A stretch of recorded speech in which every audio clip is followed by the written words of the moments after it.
Beawaya berapa lagi dengan saya bersama dengan Ner Laurentius Palendeng di channel saya, di channel Tua Mabaro. Nah, di pembahasan kali ini saya akan membahas tentang sedikit sejarah Desa Ranoyapo dan umat Katolik yang ada di Desa Ranoyapo. Awal mulanya berdiri umat Katolik di Desa Ranoyapo ini. Nah, jadi mungkin kalau dari warga Desa Ranoyapo sendiri yang akan menonton video ini, kenapa saya mengambil narasumbernya dari luar Desa Ranoyapo, bukan dari orang Ranoyapo sendiri atau dari orang Katoliknya yang tinggal di Desa Ranoyapo. Nah, jadi Ner Laurentius Palendeng ini, Randy ini adalah salah satu sejarawan ya, penulis sejarah di Minahasa Selatan ini. Bisa perkenalkan diri dulu, Ner? Ya, terima kasih atas kesempatan. Jadi kita bernama Laurentius Palendeng. Orang di kampung cuma panggil kita Randy. Nah, dalam kapasitas sekarang kan terkait dengan ini vlog kan? Ya, podcast. Bercerita. Begini, karena kita kebetulan sempat menggeluti masalah sejarah lokal di wilayah Tembus Baru, sebagian wilayah Ranoyapo, juga di Maesan dan Modo Inding. Jadi ada kesan-kesan bahwa kita itu sejarawan. Padahal kalau mau bilang sejarawan secara akademik kita bukan orang sejarah. Nah, kita ini orang linguistik dalam hal ini, dan kita spesifikasi bahasa Jepang. Tapi karena hati ini sebagai orang Minahasa, saya pikir, aduh, ini orang cuma dengar-dengar orang lain bersejarah di wilayah lain bersejarah. Jadi kita juga pikir, kita ini mau bikin apa? Ya toh? Iya, betul. Jadi apa yang kita bikin sekarang itu dia sebenarnya bukan tujuan mengaktualisasikan diri bahwa kita itu jago, tapi kita merasa bertanggung jawab dengan masalah kelampauan di wilayah kajian, sebagaimana yang kita ceritakan di podcast yang lalu itu yang mengenai kolonisasi. Itu kita rasa terpanggil untuk menulis ya. Jadi begitu.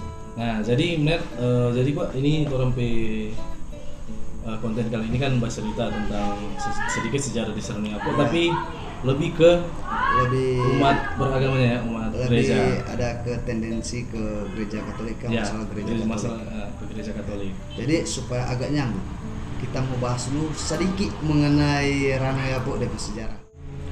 Jadi dalam kaitannya dengan sejarah Ranoyapo ini, kita ada beberapa sumber yang kita dapat terkait dengan sejarah Ranoyapo. Nah, pertama, sejarah Ranoyapo itu kita dapat dari hasil wawancara dengan catatannya Opa atau Bapak Albert Mandolang. Ya. Itu pertama, itu Opa Albert Mandolang ini orang Ranoyapo. Nah, yang kedua, sumber sejarah yang lain itu catatan dalam sejarah gereja Katolik di Ranoyapo. Termasuk juga ada catatan sejarah, kita lupa bawa catatan sejarah yang ditulis tahun 1980 oleh panitia peringatan Pesta Pelindung Gereja Katolik Santo Paulus Tembus Baru. Termasuk kalau dalam kaitannya juga dengan gereja Katolik, kita ada arsip Liber Baptisatorum kita solia langsung. Nah, DP catatan tentang kekatolikan ada di sini. Kita ada tulis sesuai dengan isi arsip itu. Nah, ini dia ada sekitar 9 lembar. Ini daftar orang-orang yang tercatat di baptis Katolik di zaman itu. Termasuk termasuk di dalamnya ini orang-orang Ranoyapo. Ya. Jadi itu. Dan ya, terkait dengan masalah sejarah Ranoyapo, DP cerita begini. Jadi pada tahun 1917 datang kelompok orang dari Langowan. Itu ada 3 orang. Itu Yohan Oro, Derek Sembel, dan Israel Toan. 2 orang datang langsung terus di kampung Tumani yang lebih dulu ada waktu itu. Nah, dorang aku dapat dengan titik Abed Neju F Menayang yang dalam notabene di sini dia kuntua Popo. Nah, kebetulan kampung Tumani waktu itu dia di bawah pemerintahan kepolisian Popo, wilayah Popo dan Iya. pemerintahan wilayah Popo, termasuk Toraut. Pokoknya begini ya, ini Abed NJOF Mena yang ini dia pegang berapa kampung, mulai dari Popo sendiri, tapi dia kasih pada pewakil Lambertus Talombupa. Kedua dia pegang ini mengenai ini Kampung Tumani dengan Toraut dengan Karawa. Waktu itu kan orangnya belum ada tuh, baru DP orang tuh udah datang masih dalam bentuk kelompok kecil 3 orang saya bilang tadi. Aku dapat baca cerita dia sebagai kuntua di daerah sini. Dia bilang, oh iya begini boleh kata, boleh mau apa. Ketika dia bilang boleh, dia orang semua bilang, atau orang ditarik mau pulang dulu, pulang di Lamongan, mau piba bilang apa tuh saudara-saudara di Lamongan dari sudah Pak Kote, sudah diterima dan orang balik ulang so dengan beberapa orang, so ya orang boleh lihat langsung tuh di papan nang situ. Ada sekitar 9 orang, itu 9 orang yang datang di tahap kedua dong balik.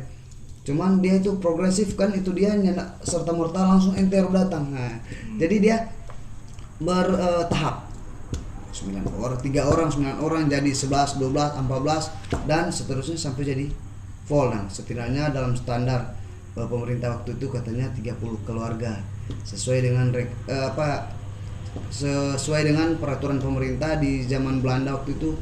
Kita lihat tahun 1857 itu ada perubahan tentang installing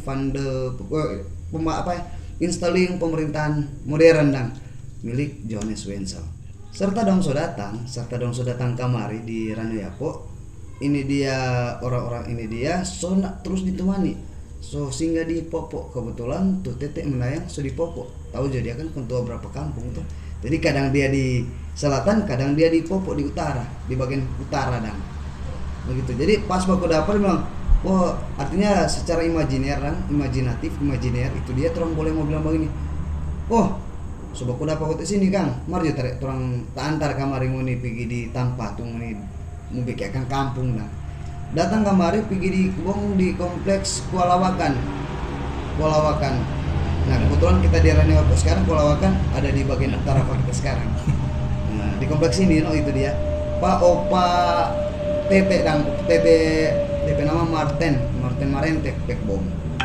Nah ketika disitulah dorang baking ibadah pertama tahun 1917. Ibadah apa itu? Tata cara apa? Ibadah tata cara Gemim. Dan berdasarkan tahun tersebut Gereja Gemim ambe DP landasan DP dibilang tonggak berdirinya Gereja Katolik Gereja Gemim pada tahun 1917. Dalam notabene dalam hal ini juga ini orang-orang Lamongan yang datang mendiami wilayah Ranoyapo itu orang-orang Gemim, orang-orang Protestan. Jadi begitu DP cerita untuk dari kampung menjadi tambah sedikit DP pimpinan Tonaas Johan Oroh DP Tonaas. Tapi terkait dengan masalah konstitusi Desa Ranoyapo nanti dia berdiri tahun 1948 berdiri sendiri lepas dari kampung Popo. Cuma dia mulai kan dari 1919. 1917 bahkan dong datang. Nanti 19 baru ada perkembangan. Baru nanti DP definitif begitu kan? DP definitif itu dia tahun 1919 sampai boleh dikatakan kalau kita mulia, kalau ada yang bilang 1919 kita boleh bilang 1920 atau 21. Karena waktu itu dia nak mungkin tuh pemerintah Belanda atau kuntua Abed NJOF Menayang dengan serta merta dan meresmikan tanpa diketahui oleh pihak Kontrolor Amurang. Pemerintah lah waktu itu dan jadi paling tidak dia mesti ada beberapa kampung yang resmi sama-sama begitu. Jadi nggak mungkin satu kampung peresmian pemerintah satu barikan satu jajaran dan mau datang kamar cuma for satu kampung. Paling tidak apalagi lalu lintas dulu. Iya itu begitu. Jadi intinya tahun 1917 orang bainjang kaki paling tidak bainjang kaki nyatakin diri ya bainjang kaki pertama kali di wilayah Sungai Wakan. Itu dia. Baru nanti resmi tahun 1920-an. Itu sama-sama dengan pemindahan Kampung Karwa. Ya. Nah, jadi begitu Kang Ner tentang sedikit sejarah desa Raniapu ini. Nah, benar yang menarik di sini tadi yang saya dengar tadi kan ketika perintis-perintis datang ini mereka semua beragama Kristen Protestan. Dan nah, di situ awalnya mulai berdiri patokan sejarah dari gereja dari Jemaat Gemim di Desa Raniapu. Nah, tapi yang menarik di sini yang saya lihat dari catatan Ner, di mana catatan-catatan ini para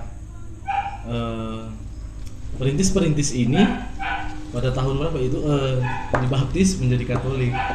Nah, itu sih yang menarik yang saya karena dari Protestan kemudian dibaptis kembali. Nah, ini begini dulu. Ya. Sebelum kita mau bilang mengenai Raniapu, ini beberapa kasus juga ada beberapa kritik dan kita di postingan mengenai catatan orang-orang yang dibaptis, di mana ada orang Protestan yang sempat dibaptis Katolik. Jadi ya saudara Kak Iswan ini terlepas dari interpretasi tertentu, tapi dari berdasarkan apa yang kita baca di dokumen itu orang-orang itu dia memang udah tulis keterangan orang dari Protestan. Orang itu memang dari Protestan. Artinya kita nggak lihat dan konteks waktu itu karena memang betul-betul kita nggak lihat.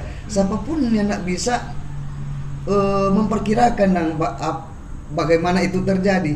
Tapi apa yang terjadi itu dia orang boleh mulia di data itu. Ya.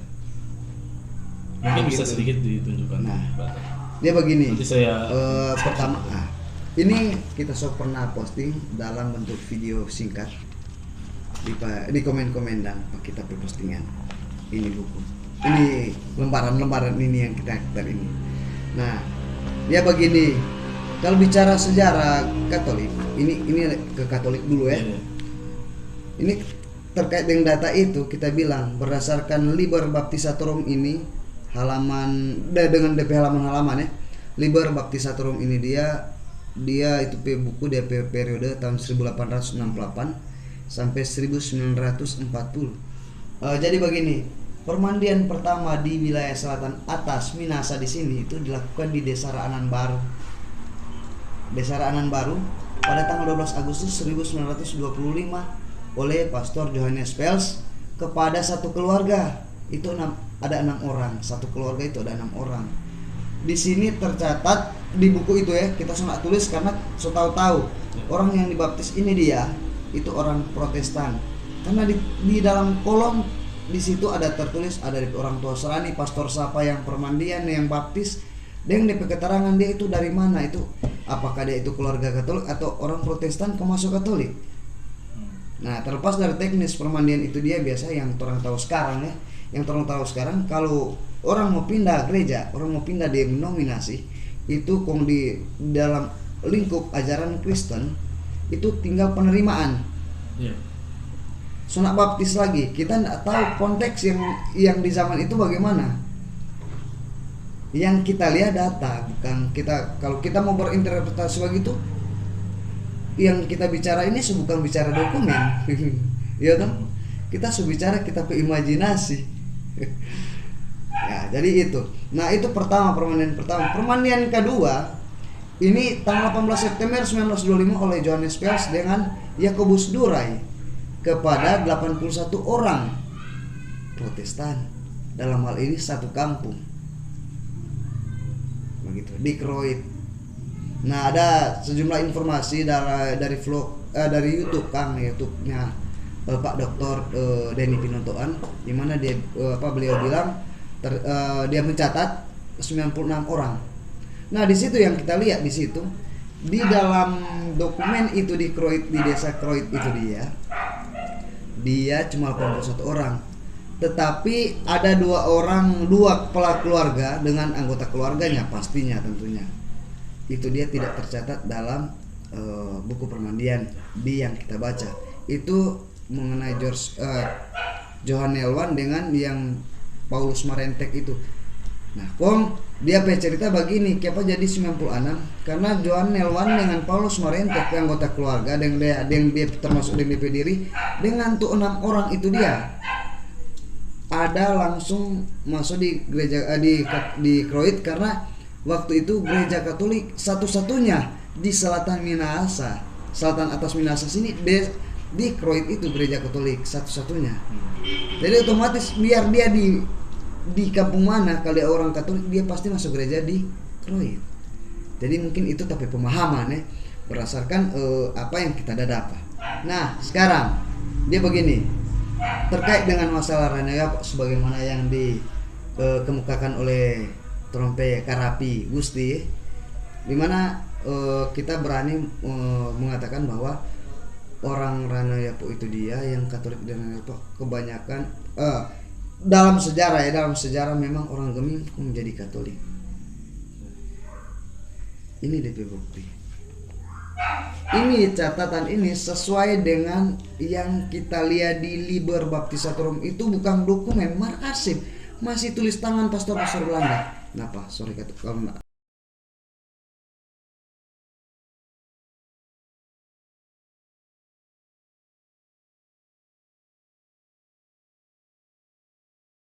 Di sini untuk pembaptisan pertama di Desa Ranoyapo ini tanggal 11 Februari 1926 oleh Pastor Yohanes Pels kepada 38 orang.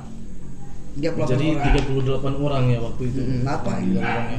Ini sama orang Protestan. Kita cuma tulis karena tahu-tahu memang seorang Protestan. Ya. Kalau dia mungkin bisa baca sedikit nama-nama. Oh boleh. Sedangkan saya sendiri tidak. Nah, yang terdaftar dipermandikan Katolik oleh Pastor Yohanes Pels pada tanggal 11 Februari 1926 berdasarkan arsip Liber Baptisatorum halaman 131 sampai 135 nomor 710 sampai 747. Berta Sorongan, Wilhelmina Sembel, Sarah Wangko, Carolina Tunas, Menci Juliana Tunas, Carolina Sumilat, Berta Dance Sumilat, Berta Dorce Sumilat, Marta Marce Toar, Sofia Toar, Anna Maria Toar, Sarah Sembel, Deborah Sembel, Justina Oro, Helena Arnesia Oro, Maria Oro, Lin Oro, Johan Oro ini yang Tonaas, Ibrahim Lampengan, Wilhelmina Saerang, Arnold Tama, Oscar Tunas, Laasar Tunas, Yan Tunas, Albert Toar, Alfred Toar, Wilhelm Lampengan, Cornelius Tama yang jadi kuntua di tahun 26. Mantap. Kemudian Dirk Sembel, Ana Saerang. Ah ini yang istrinya apa? Tunaas. Atau Ana Maria Saerang. Dorcas Korua, Ana Maria Saerang, Menci Olas, Marlina Lampengan, Wilhelmina Wisan, Juliana Wisan, Maria Wisan, Elizabeth Wisan, dan Ana Sembel. Ini 38 orang. Ini kalau mau dibagi 3 ini 38 orang. Orang nggak bisa bikin pembagian 3 begitu karena jumlah keluarga orang masih belum tahu kan. Iya. Berapa orang. DP anak berapa. Jadi ini paling tidak 38 orang yang dibaptis Katolik oleh Pastor Yohanes Pels pada waktu itu. Nah, jadi itu 38 orang yang dibaptis oleh Pastor Yohanes Pels pada waktu itu. Nah, menanggapi beberapa informasi, kita menanggapi beberapa informasi dari beberapa orang yang mengatakan bahwa umat pertama di Ranayapa, umat pertama di Ranayapa itu dia umat Katolik. Nah, kalau dari kita itu masih keliru dan kalau boleh orang saling klarifikasi dan di sini supaya orang boleh mau tahu sama-sama. Jadi di sini sifatnya edukasi bukan untuk tujuan menyinggung atau menyepelekan pihak tertentu. Nah, di sini kita memang kita orang Katolik. Tapi kita harus bilang ini dia karena kita so tahu dari apa yang kita belajar. Jadi cuma itu, salam sehat. Kalau ada kritik dan saran yang konstruktif atau membangun untuk orang semua, boleh hubungi kita, boleh hubungi lewat telepon nanti di deskripsi video ini. Deskripsi video, atau datang langsung di Pinaesaan, di Desa Pinaesaan untuk klarifikasi sumber. Nah, kita juga menginginkan kritik saran yang lebih konstruktif untuk pengembangan informasi. Demikian, salam sehat, selamat berkudapa, tabia baya. Terima kasih Mer sudah bergabung lagi dengan saya di channel ini dengan membahas sejarah dari Desa Raneyapo dan sekilas tentang gereja Katolik. Ya, gereja Katolik. Terima kasih banyak. Untuk Anda jangan lupa untuk selalu mensupport video-video saya. Nanti orang bakudapa lagi di Lain video-video selanjutnya.